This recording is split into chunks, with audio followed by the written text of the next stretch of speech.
Cuando alguien pierde su trabajo, debería de tener la oportunidad de comenzar de nuevo. Muhammad Yunus. Actualmente, el desempleo es uno de los problemas que más causa preocupación en los países, y es ahí donde empiezan a aparecer conceptos que marcan a la sociedad, como es el caso de la pobreza.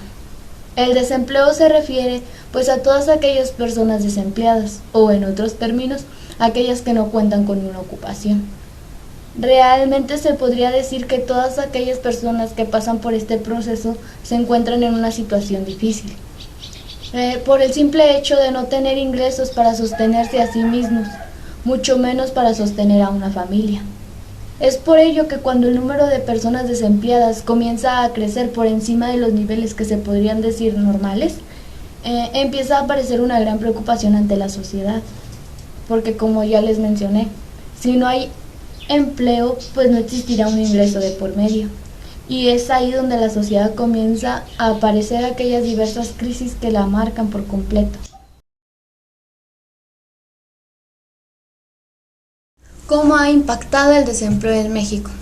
De acuerdo con la Encuesta Nacional de Desocupación y Empleo, por sus siglas, la ENOEN, la tasa de desocupación se sitúa en un 3.8% en los últimos meses del 2020, en comparación con un 4.8% registrados en noviembre del mismo año.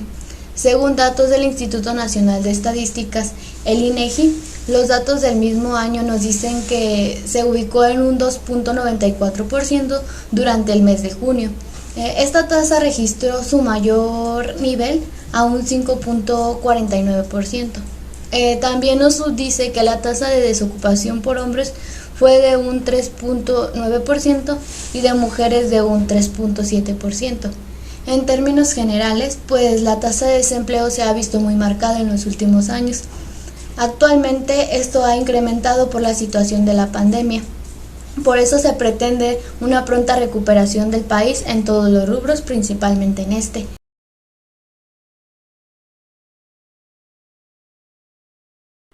Bueno, yo les hablaré acerca de la pobreza extrema. Las personas en pobreza extrema, es decir, las que al menos ven 3 de 6 derechos sociales incumplidos, como lo es el rezagado educativo, las carencias de alimentación, los servicios de salud, de calidad y espacios, de la vivienda y servicios básicos de la vivienda o de seguridad social, son las que tienen ingresos menores a 1060.24 en las rurales y 1477.31 pesos en las urbanas. Esto quiere decir que fue a precios de agosto del 2017 y que han disminuido continuamente en términos porcentuales y absolutos desde el 2010. Bueno, al inicio de la década, cerca de 13 millones de personas, 11.3% de la población, estaba en estas mismas condiciones. Para ello, se dice que la ONU plantea, entre otras iniciativas, la regla número 1%. Esta regla pues propone dotar a los países pobres con el 1% de todos los ingresos generados en los países ricos, mediante el cual esta herramienta la ONU plantea que en menos de 20 años se acabaría la pobreza en todo el mundo. ¿Es cuestión de unos años ver el fin de la pobreza extrema en México? Bueno, al parecer las cifras mencionadas antes parecen apuntar que sí, que va de acuerdo a esa dirección. De acuerdo al Coneval, entre el 2014 y el 2016 se dijo que la pobreza extrema pasó de 9.5 a 7.6%, lo cual pues son puntos porcentuales por año. A este ritmo y este tipo de pobreza se extinguiría en 8 años. A partir de este panorama y con un poco más de esfuerzo de las estrategias y programas que parecen estar funcionando, se dice que la pobreza extrema podría desaparecer en menos de una década. Bueno, pues yo le voy a hablar de la delincuencia a causa del desempleo y que asimismo el desempleo es lo que alienta a que haya más delincuencia en México. El desempleo juvenil es una variable con mayor poder explicativo sobre el crimen y la delincuencia. Esto se dice gracias a un estudio que se realizó en México en el 2011, una página que se llama El Colorario.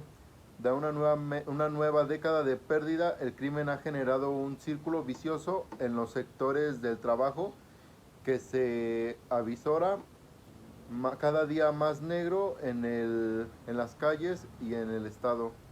Así, en el actual crimen, la economía va en descenso. Esto gracias a unos principales factores o variables que se asocian con la delincuencia y la economía.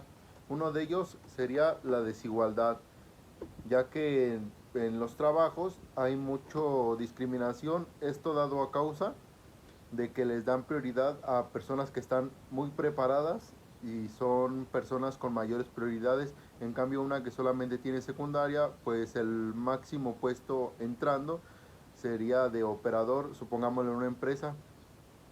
Otro factor sería la pobreza.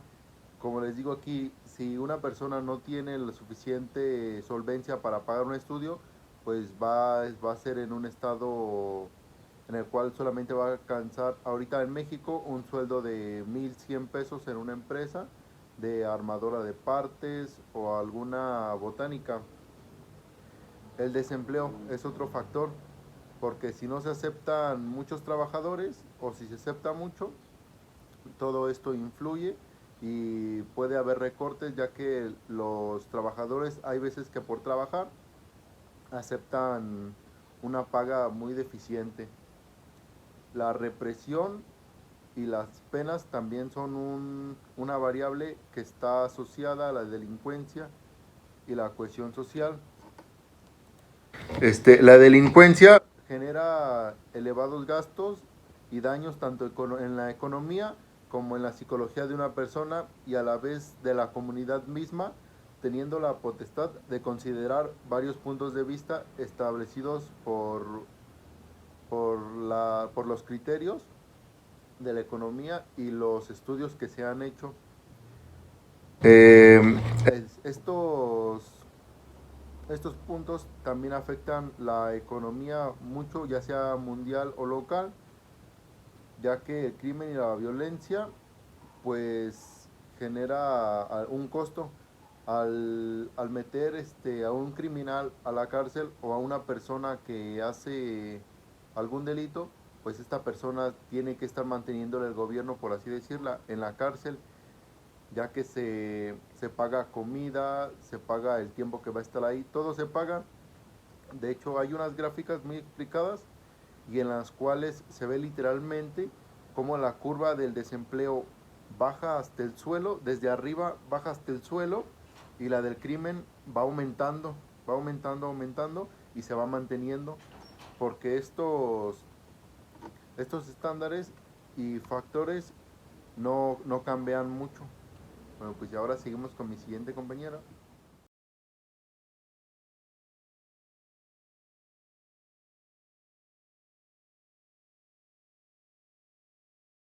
Ahora les hablaré acerca de la corrupción. Esta consiste en el abuso del poder para beneficio propio. Puede clasificarse en corrupción a gran escala o a menor, según la cantidad de fondos perdidos y el sector en el que ésta se produzca. La corrupción a gran escala consiste en actos cometidos en los niveles más altos del gobierno que involucran la distorsión de políticas o de funciones centrales del Estado, que permiten a los líderes beneficiarse a expensas del bien común. Aquí también puede entrar lo que es la manipulación de políticas, las instituciones y normas de procedimiento en la asignación de recursos y financiamiento por parte de los responsables de decisiones políticas, quienes abusan de su posición para conservar su poder, estatus y patrimonio.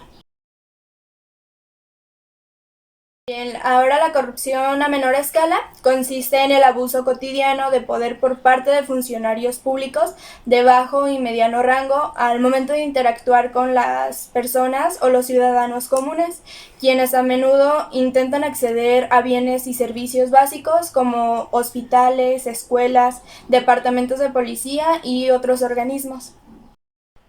Transparency International es una institución que se encarga de realizar un examen a nivel internacional llamado Índice de Percepción de la Corrupción.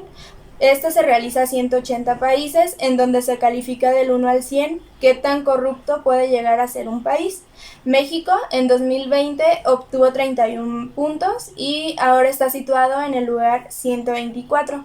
Tenemos países como Dinamarca, Nueva Zelanda o Finlandia, que cumplen con los 3 primeros lugares en transparencia, es decir, con un nivel muy bajo de corrupción. Bueno, la correlación con el desempleo. El desempleo no afecta en gran medida a la corrupción de mayor o gran escala. Dicho esto, nos centraremos más en lo que es la corrupción a menor escala y en los hechos que han ocurrido últimamente. Tras la pandemia mundial por COVID-19 que se ha vivido en este último año, la tasa de corrupción ha bajado en cierto porcentaje, mientras que la tasa de desempleo aumentó. Se hace presente la corrupción en los sobornos hacia personas con algún cargo público. En tan solo un año, el número de personas que pagó un soborno disminuyó a un 40%, según datos de la encuesta MSCI de Reforma en 2020. El 13% de la población pagó un soborno, cuando un año antes de este porcentaje era de 22%. Esto es un 9% menor. ¿Qué quiere decir esto? Pues bien, la población es la más afectada. Los hogares más pobres es a quienes les afecta más esta situación o este fenómeno por 2 razones. Pagan una mayor proporción de su ingreso en sobornos y no reciben servicios que deberían ser gratuitos cuando el costo de la mordida se los impide.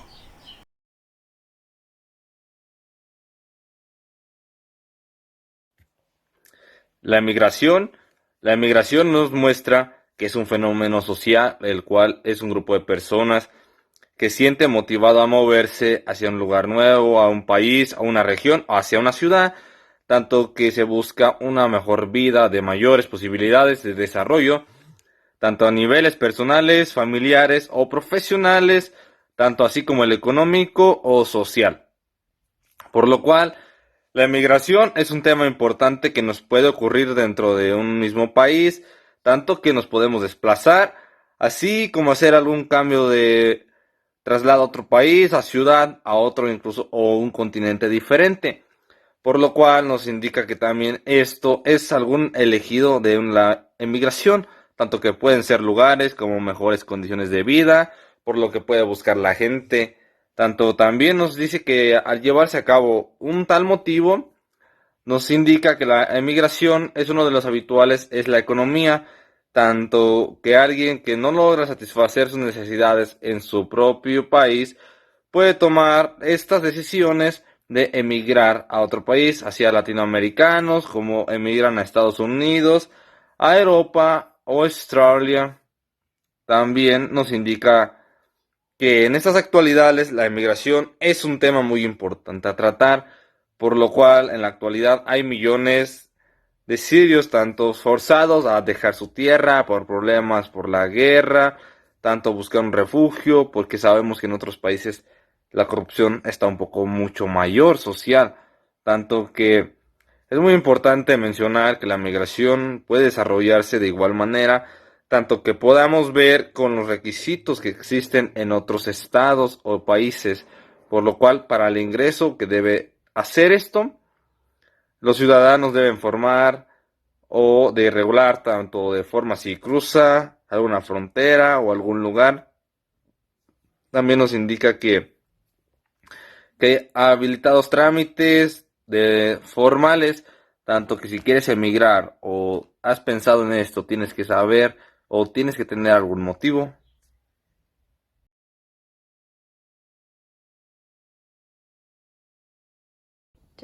En conclusión, podemos decir que el impacto del desempleo se hizo presente o está cada mes en nuestro día en la presente pandemia, ya que, como pudimos observar con el cierre de actividades no esenciales y esenciales, presenciamos la quiebra de restaurantes, hoteles e incluso las grandes empresas manufactureras. Pues, ¿cuántos restaurantes no cerraron en nuestra ciudad? ¿Cuántos vecinos o familiares quedaron sin empleo que trabajaban en una gran manufacturera? ¿Y cuántos hoteles cerraron porque básicamente no podían vacacionar. Todo esto originó que existiera un gran desempleo, que personas perdieran su empleo, personas que son el sustento de un hogar y que por la inflación de la economía se pueden llegar a ver o están en situaciones de pobreza, ya que no cuentan con un sueldo fijo y como consecuencia o alguno de las consecuencias de que no tienen empleo y sufren el desempleo es que pueden asociarse a las actividades ilícitas como es la delincuencia, es en parte de robos, estafas, extorsiones, así como a ingresar al crimen organizado, esto con el fin de tener un sueldo y poder solventarse sus necesidades básicas. Básicamente el desempleo los orilla a eso, así como gran parte de las personas desempleadas optan por emigrar del país. ¿Esto qué quiere decir? Que buscan irse de México, ya sea a Estados Unidos, Canadá. Frecuentemente esto lo vemos ya sea con un familiar o con un vecino que decide emigrar de su país para irse en busca de nuevas oportunidades al país de Estados Unidos o incluso Canadá. Y podemos ver que la corrupción es gran problema también para el desempleo, pues cuánta corrupción no vemos para licitaciones y todo esto, que hace que microempresas no crezcan y estas microempresas que generaban empleos quiebren por la falta de apoyo o por la corrupción que hay de los grandes empresarios al no dejar crecer a los pequeños. Todo esto origina que exista desempleo y con ello una gran pérdida de Producto Interno Bruto, así como un incremento de delincuentes o un incremento en la delincuencia y la falta de oportunidades en el país.